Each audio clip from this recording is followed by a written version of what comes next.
Another aspect of this film that is really quite remarkable is, of course, the craft of the film itself. There are so many aspects of this film that feel so polished and so head and shoulders like nothing one has ever seen before. They feel like pure gold has been created out of thin air. It's remarkable, too, considering the limited budget and resources. Take, for instance, the opening scene with the point of view shot, the very famous point of view shot, which we later will realize is a young Michael Myers and his point of view as he enters the house and eventually leads to the key moment of him murdering his sister before our very eyes from his point of view, which is so unnerving, incredibly unnerving. And it's unnerving because we don't quite know what's going on. We only realize after the deed has been done, when we see the camera glide back down the stairs, outside into the front, and then we see two adults, which we assume are the parents, the Myers parents, and then we then see the mask ripped off, and then we turn to a different POV, which is that of a sort of omniscient camera angle, and we see that this is the boy, Michael Myers, and then the camera pans back, and the music swells to that really quite unnerving crescendo of the John Carpenter music.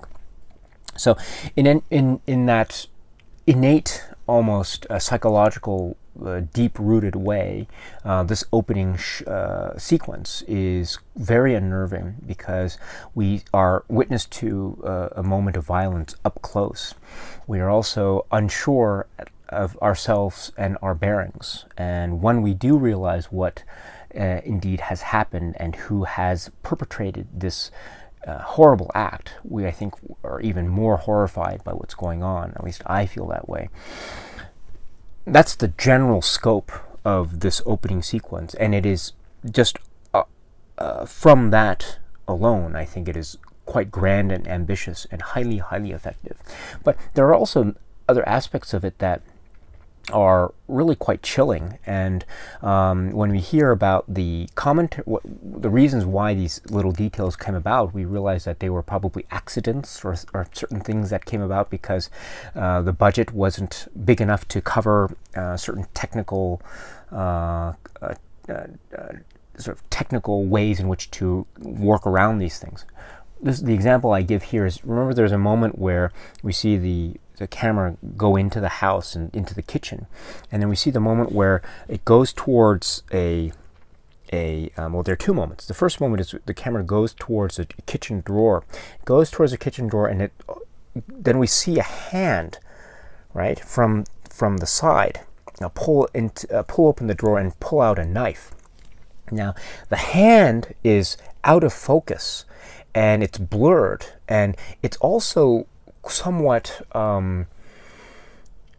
it feels somewhat out of shape. It feels misshapen. It feels thinner. I don't know if you notice it, but I always felt it felt quite eerily inhuman.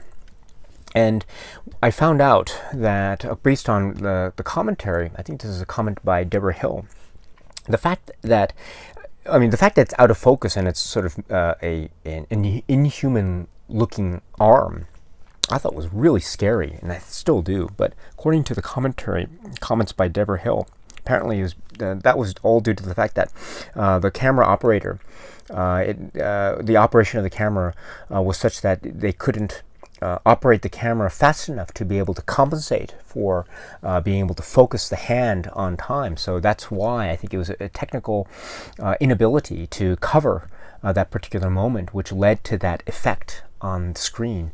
And so if that's true, then we have what might be deemed a slight technical mishap, which causes this unnerving effect of a creepy looking arm reaching into the drawer, getting a knife. Now that's a creepy moment. The same effect is repeated when we go up the stairs to, I think, the hallway just outside the bedroom, and we see the mask, the kind of the clown eye covering mask, right? And it's on the floor, and we see the camera go towards that, and then we see the same arm kind of pull that thing and then cover the camera, and then we see the camera point of view through the two eye holes. Well, that same kind of creepy effect of the arm reaching for that mask is the same effect, and I think that's also due to a similar type of technical mishap with respect to the camera pulling, or the focus pulling, the camera operation. Not being able to cover that particular moment in time and not being able to focus it properly in time, but still the effect is magnificent. So that's an example, I think, of creating magnificence out of nothing, or out of something that was almost accidental. And then we go into the killing of the sister itself, and I don't think we don't see any kind of actual stabbing, of actual penetration of knife to flesh, which is, again, very reminiscent of, let's say, Hitchcock film like Psycho, for instance, where I think for the most part we never see any of that kind of direct, impactful screen violence. Here I think it's a similar thing. We don't get that direct sense of screen violence, but we do get the sting of the music, we do get the screams of the actors, and we do get the shots of the application of blood, and also the way in which camera moves, and other editing tricks that happen later in the film. But these elements combine to create the impression of a horrible act being committed. So these are, again, this is again another way in which craftsmanship is on display here. And perhaps it could be due to the fact that there was low budget. Maybe there wasn't, this isn't the sort of film where there are a lot of high budget gore effects on display or anything like that. But all the same, it does trigger in the mind a very unnerving sense of real discomfort and disgust, if you will. And it's all generated by these elements that come together. Each in itself, in isolation, I think is quite innocent. But when they are combined, they create this quite impactful psychological effect that is undeniable. This is true with the opening scene with the killing of Judith Myers. This is also true in the later sequences, I think, in the second half of the film, when we get the Michael Myers basically stalking these characters and then killing them one by one. The actual kills themselves, I don't think, show a lot of direct, impactful violence that we might come to expect from later genre films and slasher films with gore effects galore. There is actually none of that there, but instead what we have are moments of high tension stings on the soundtrack, the sort of the sharp synthesized stings that we hear piercing the soundtrack. When, for instance, when the shape erupts somewhere from off screen, or when a shape actually not only erupts but also attacks. There is that great sting we hear when, for instance, the shape just comes out of nowhere when Annie and Lindsay are walking across the street with the bowl of popcorn, and they're walking across it, and suddenly the shape appears, and it's just the sting, and it's really great. So that's a really nice scare. And the same sting of the music occurs when Michael Myers attacks Annie from behind in the car, which is the scene of her untimely death, unfortunately. But this is, and even that scene we see, I think there is no blood splatter in the sense. We do see a flash of a blade, which indicates something terrible has happened to her, which is in fact the cause of her unfortunate death. The scene involving the death of Bob and Lynda, I think, are very similar. Bob with the glasses there, and we see him struggling, and we see a knife, and we hear some piercing, and then we see the after effects of that. He's actually impaled on the wall, and he's in quite a grotesque manner. And then we see Lynda also killed with the telephone cord. And there's no sort of bloodletting necessarily, but it's quite a disturbing scene in the sense we're actually seeing her quite actually just being obliterated from off the screen. She's struggling with her very life, and she is unable to save herself. And all the while, the shape, which has been covered in this white sheet, is suddenly just, and with the heavy breathing, just obliterating her, essentially just forcing her off screen, just completely erasing her very existence from the cinema. It's really, there's so much scary stuff being created by, if you think about it, so very little. And it's really just a testament to the skilled craftsmanship of this film and the filmmakers behind the making of this that create these moments of really unease and disgust. And they're really quite effective. And I think in also many ways, the fact that we see very little blood splatter, we see very little gore, and everything is more or less psychological, or it is implied violence, even though we do see quite graphic elements on display. When they're put together, they might be described as being examples of the implication of violence, rather than the explicit showing of violence, because again, we don't see the explicit shots of, let's say, the penetration of a blade into skin or anything, or the sudden explosion or rush of blood or anything like that. We don't see any of that on screen, which I think therefore makes this film. It also links back to Psycho in that sense. But it also, I think, it makes the film in a very interesting way. Perhaps it makes it, on the one hand, perhaps more palatable in the sense that it is something that perhaps can be seen or can be appreciated as being an example of the craftsmanship of cinema in the context of a horror genre film.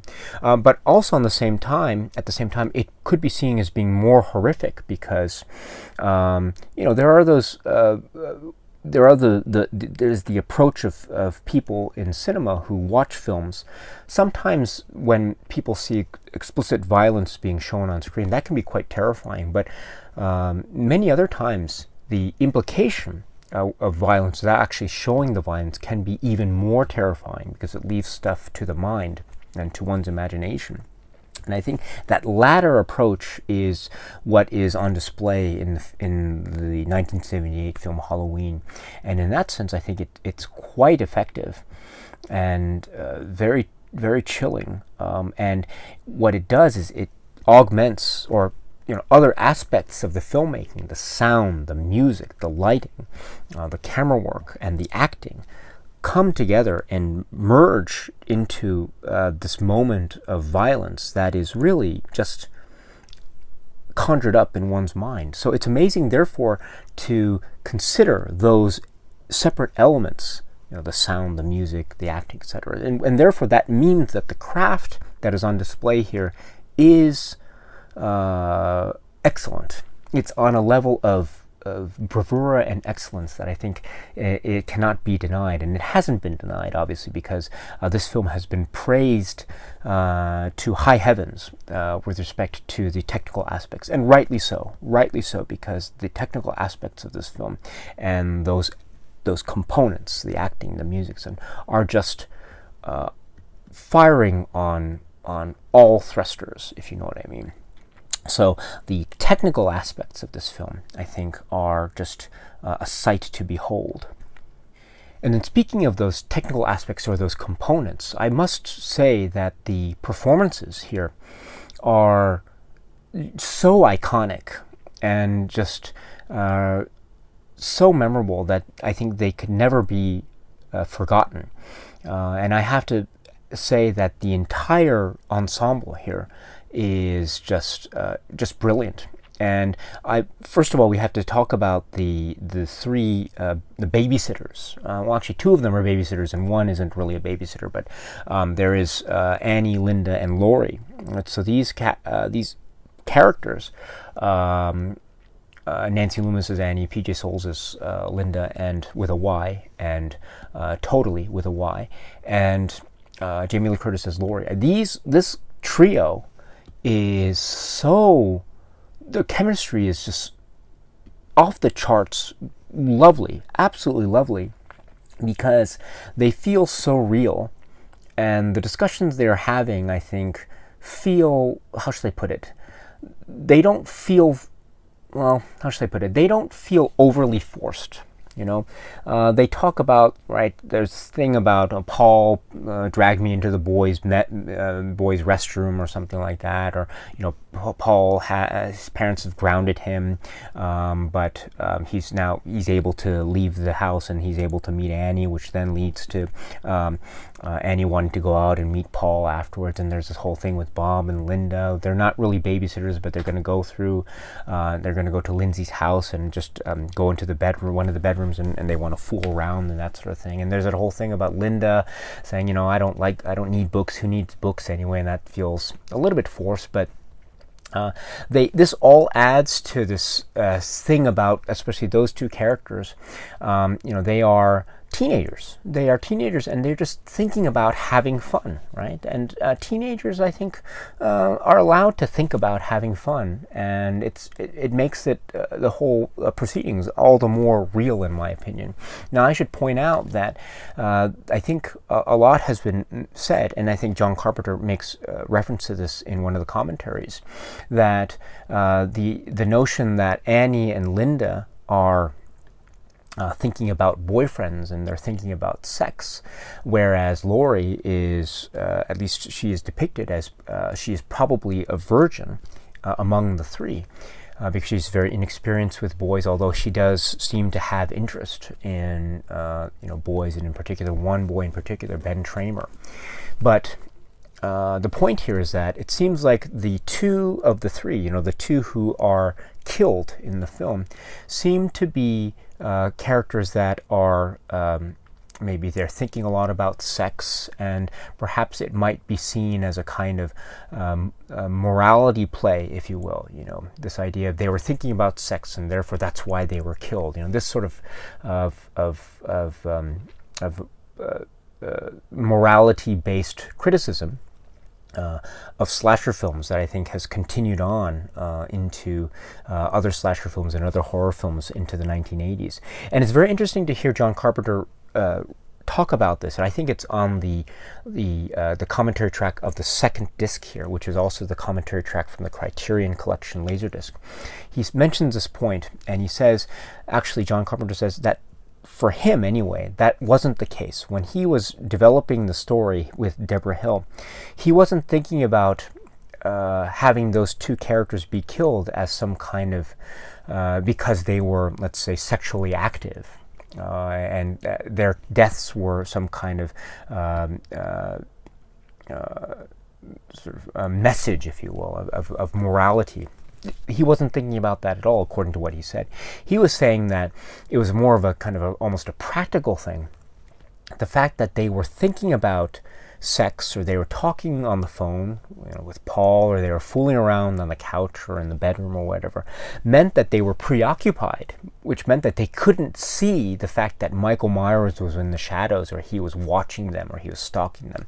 So it was all essentially a kind of almost a practicality thing. The fact that they didn't notice Michael Myers, the reason was that they were thinking about some other things at the time. Whereas Laurie, who is the virgin of the three, she doesn't have these preoccupations. And in fact, she's the one who makes all the discoveries, and then she's the one who discovers or who sees Michael Myers as he attacks her, he tries to chase her. So again, that's according to what John Carpenter says in the earlier commentary, that was the practical reasons were there, rather than any moral reasons for the characters being killed in the way that they were. Which I think is a very interesting approach. I'm not sure if I think the whole approach of seeing the characters who have sex or who are who are, later we see maybe in other horror franchises like Friday the 13th, etc. The characters who are virginal tend to survive, whereas the characters that have sex on the brain, or who are doing casual pot smoking, or that sort of thing, tend to be the ones that are killed. I think undoubtedly that kind of pattern can be seen to be in development, if, as it were, in this film Halloween. But it's interesting to hear John Carpenter counter that with his interpretation of the reasons why the characters that were killed were acting the way they did, and the practical reasons why they ended up dying. Or being the victims of Michael Myers' attacks. So, food for thought perhaps, but again, very interesting. Then I'd like to go to Jamie Lee Curtis here, which is, again, one of the just the fact that she gives the performance in this that she does, I think, is just testament to the fact that she is such a great actress. There are just so many real moments here, so too many to count, but one of the ones that I love so much is, remember when she's waiting on the curb for Annie to pick her up in the car, and Annie approaches in her car, and then Jamie Lee Curtis walks, or basically she's carrying this huge pumpkin in her arms, and she's sort of waddling across the street. I love that moment. It's an acknowledgement of the fact that she's carrying a heavy pumpkin, but also that's what you would do in that situation. She doesn't. It's not overly done. It's not meant to make the character look on purpose sort of silly looking, but it's just a moment of almost realism captured on film. That's the sort of thing that one would do with their hands occupied in that fashion, and just trying to get across the street. You waddle across the street. I think that's great. I also love her interaction with Tommy. When Tommy is talking about the boogeyman, he's scared about the boogeyman, and she's saying, I think the kids were just trying to scare you, and there's a lovely playfulness that she gives the Laurie character when she's interacting with Tommy. And I love how she's also seen as being this really responsible babysitter. She's, I think, much more responsible babysitter than Annie was. And she has, not only does she have feelings of responsibility over both Tommy and then later Lindsay, but you could tell that she really likes talking to them. Of course, maybe she still thinks about boys, and she still thinks about what Annie's doing, what Lynda's doing, and all that, and she has this innate curiosity as a teenager, but she also seems to have a genuine sense of enjoying what it is she's doing. She also has this genuine sense of talking to Tommy and Lindsay. Oh, there's also this great moment. Remember when Tommy's looking out the window and he sees Michael Myers there, and he's sort of panicking, and oh my God, it's the boogeyman. And Lindsay comes over, and Lindsay sort of gets really scared, and she starts to grab onto Laurie there, and boogeyman, and then Laurie gets angry at Tommy, says, "You're scaring Lindsay," and then Tommy says, "No one believes me." And then Lindsay, of all people, says, "I believe you, Tommy." And then that moment is great, because you see Laurie just like, what else can I do? That's such a beautiful moment. I think that's so great, and it just, again, it's another example of how relatable Laurie is, and how she's not really meant to be a kind of goody two-shoes character in the sense, but she's just meant to be down to earth, and maybe not so, foreign to us. I think she's meant to be someone that we can relate to the most, and I think she does. And Jamie Lee Curtis does a fantastic job conveying this information to us, and her choices are just remarkable. And even when the stuff hits the fan, as it were, and things begin to fall apart towards the very end of the film, when the chase ensues, and she's really trying to do her best to get the heck out of this place after falling over the ledge, down to the floor, down the steps, injuring her leg, trying to get out of the kitchen, but the thing's blocked, and she breaks the glass, and she goes through. She cuts herself, obviously, and she tries to get help, but she's unable to do so. She doesn't run away. She goes back to the house where Tommy and Lindsay are.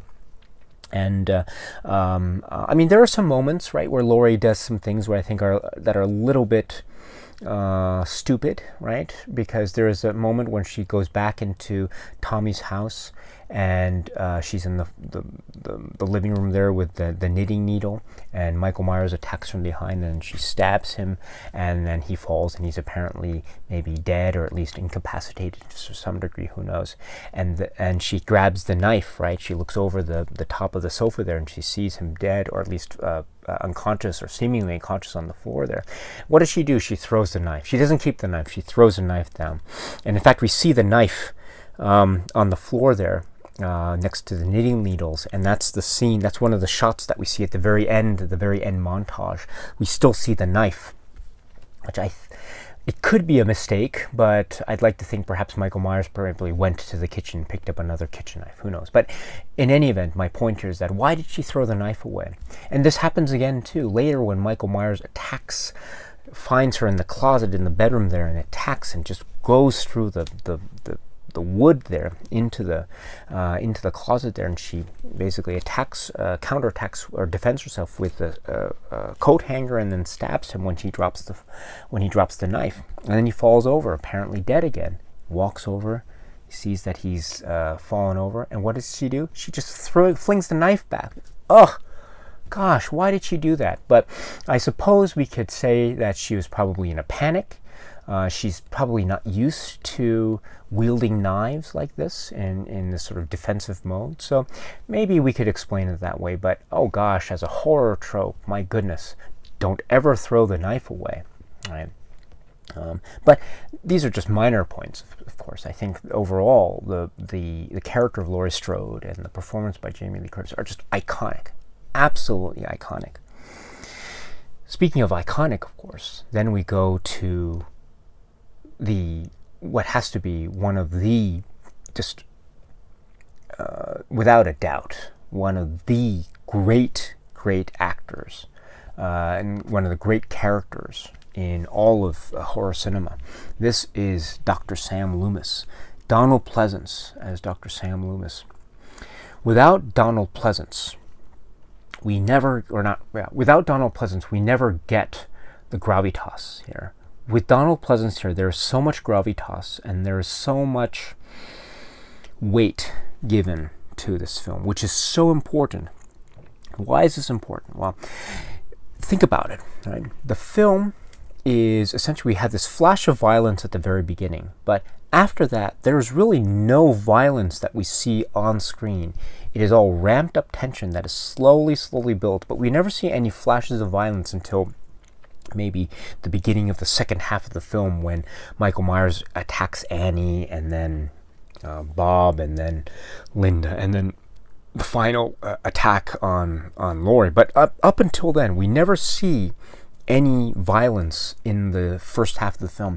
I think if we think about the story, I think there are a couple places in particular where we could have seen Michael Myers do an attack on something early on. We could have seen, for instance, the moment where Michael Myers escaped the sanitarium, the hospital place there, because we see all the patients out there in the rain. We could have seen a moment where Michael Myers maybe attacked a guard, who knows, or something like that. But we never see anything like that. We also see later where there was an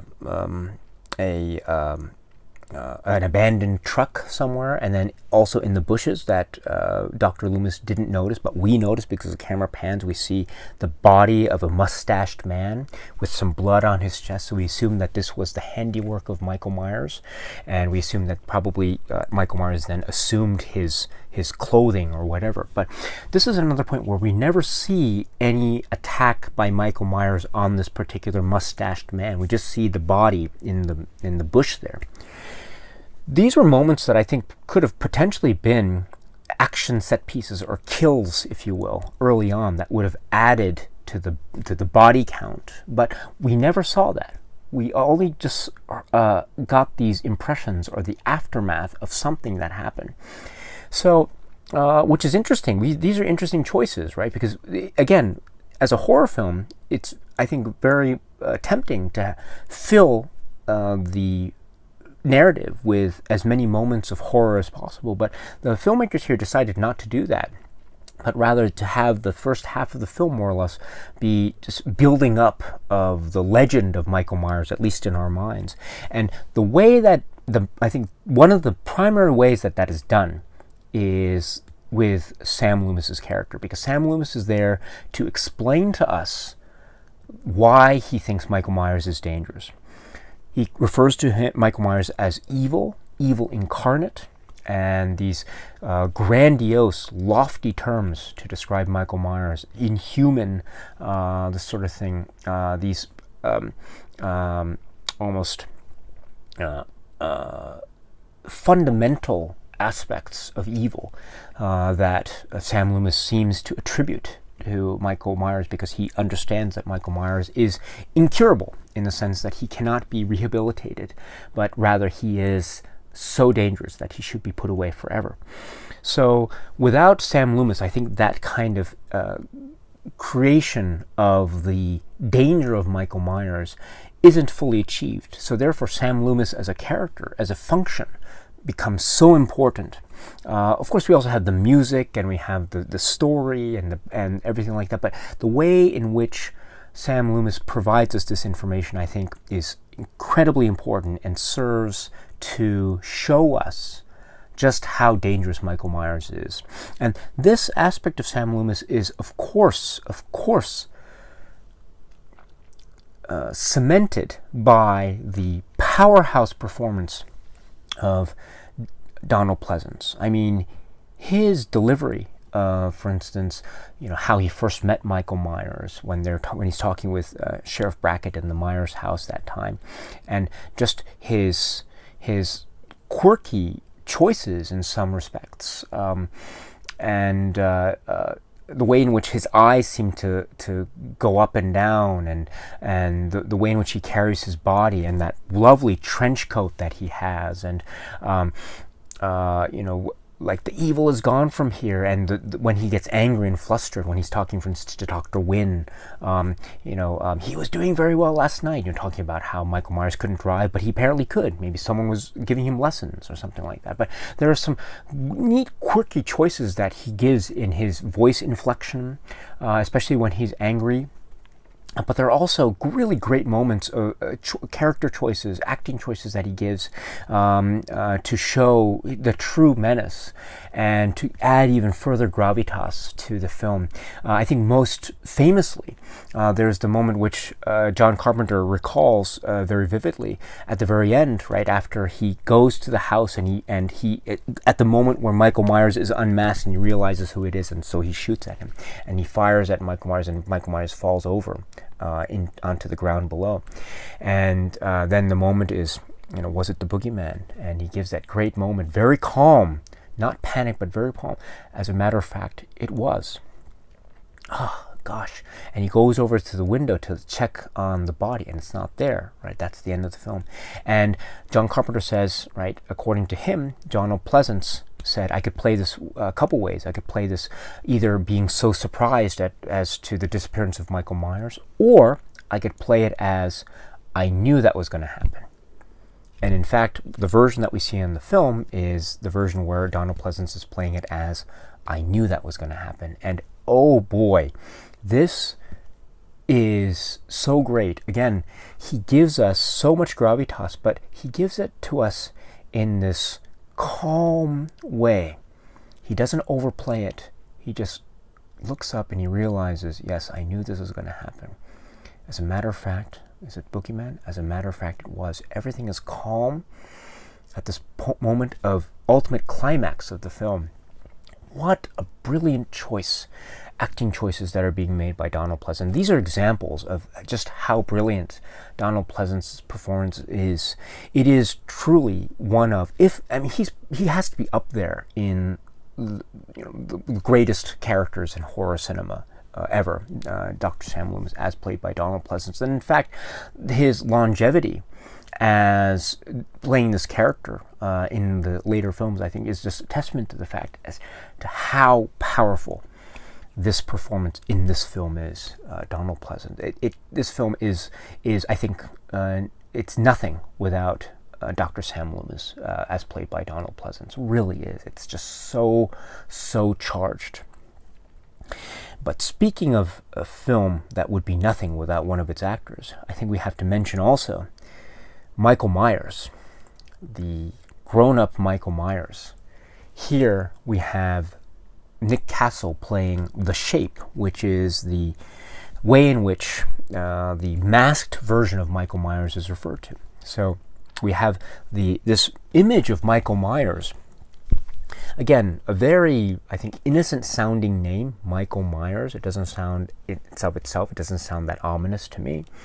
And then we have, we never see a grown-up Michael Myers except at one particular moment, at the very end of the film, unmasked, with a little bit of a damage to his left eye, I think, due to the coat hanger. But apart from that, we always see him masked. We see sudden shots of Michael Myers emerging onto the screen like a giant monster in silhouette, and then always accompanied by a musical sting of some sort, the great John Carpenter music. But the mask is iconic. It's that white mask.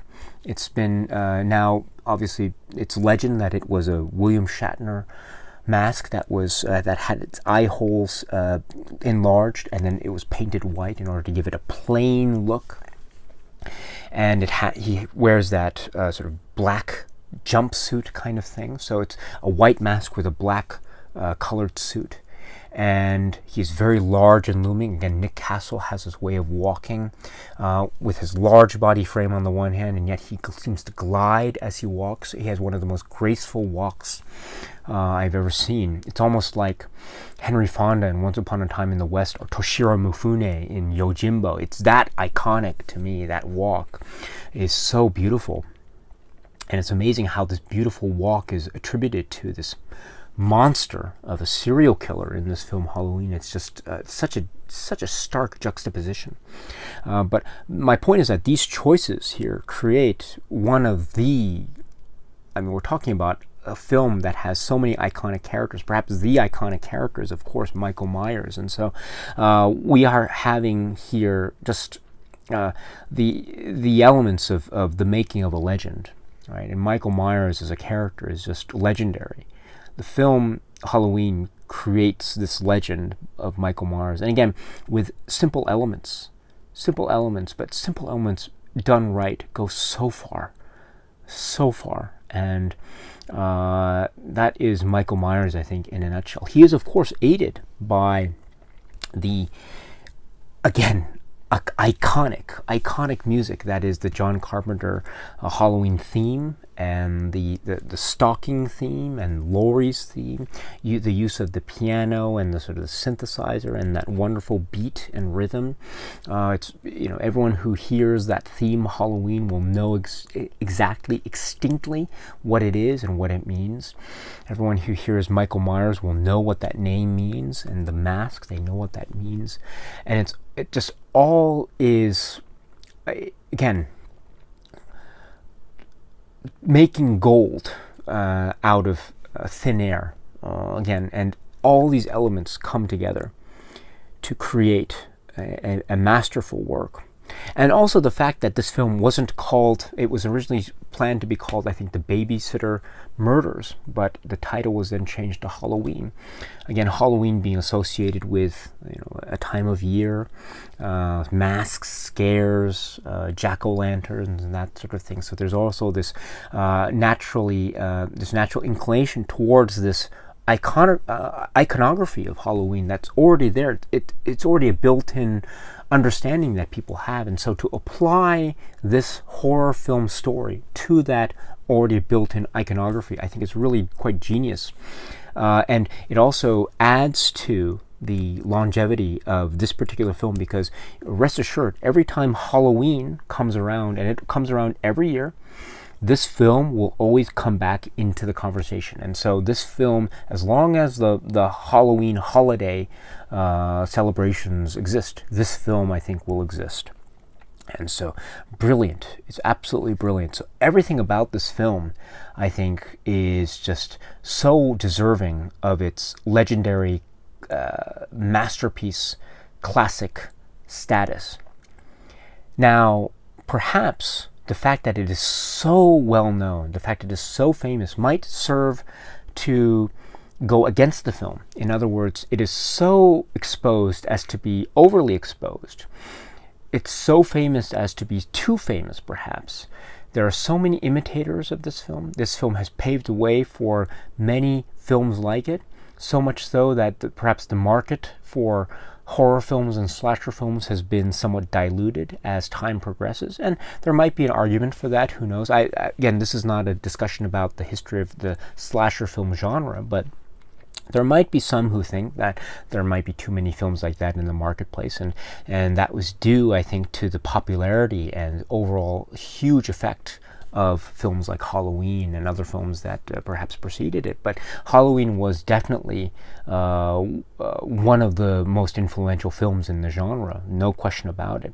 But the fact that it has such legendary status might mean that, yes, maybe as a film itself, maybe it has lost some of its impact from this sense of overexposure. And I think if people feel that way, I completely understand that. And it might therefore lose its effect on people because of that, or partially because of that. I completely get it.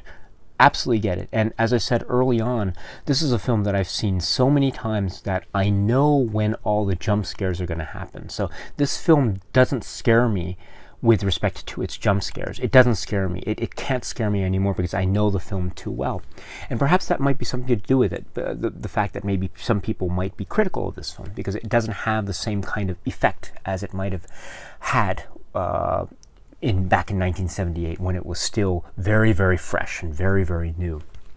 But at the same time, I think it still has an importance, and it does have a lingering, menacing effect that is unshakable and undeniable. It might not be the jump scare effect, but it's still a lingering, ominous, foreboding, portentous type of effect that is still there, and it's still there in just large numbers. That's what makes this film, I think, quite timeless. The fact that it still can, maybe it doesn't necessarily jump scare you, but it still makes me feel at a real sense of unease. It makes me feel uncomfortable. And also, I feel like I'm watching a beautiful work of art. The music is very beautiful. It's haunting, it's electrifying, and it's grand, and it's ambitious, and it's simple. The acting is, again, ambitious, grand, and yet down to earth and simple. And it speaks to me in fundamental terms that I can understand. The fundamental nature of evil on the one hand with Sam Loomis, but also these innocent exchanges between three girlfriends on the other hand with Annie, Lynda, and Laurie. So it speaks to me in these sort of fundamental building blocks types of ways, which still is to this day very effective. Again, simple, but oh so effective. That is Halloween 1978 in a nutshell, which is why I still hold this film in such high regard, even now after all these years. And throughout my entire life, again, when I can't think of a time that I've never seen this film. It seems like ever since I've been alive, I've always known this film Halloween, and yet it still grabs me.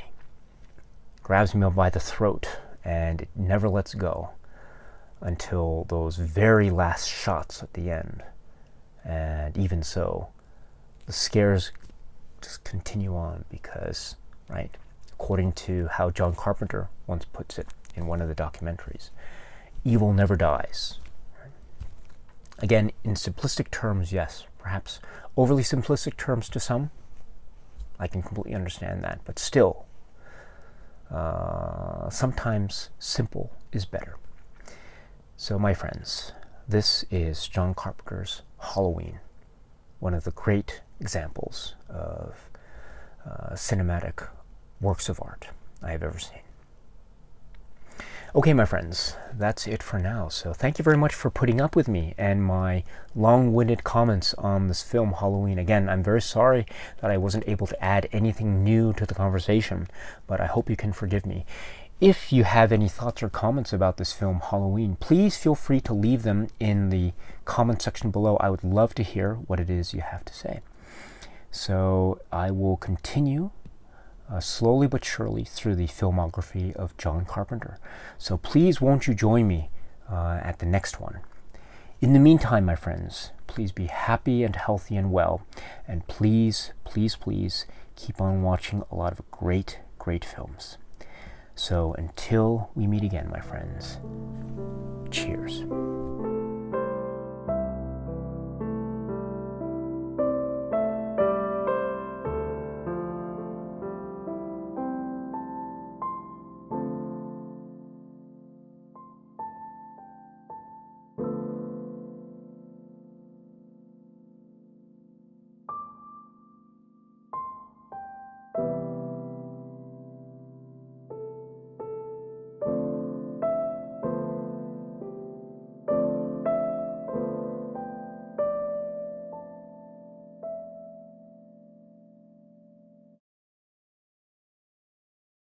I would totally love to see you again.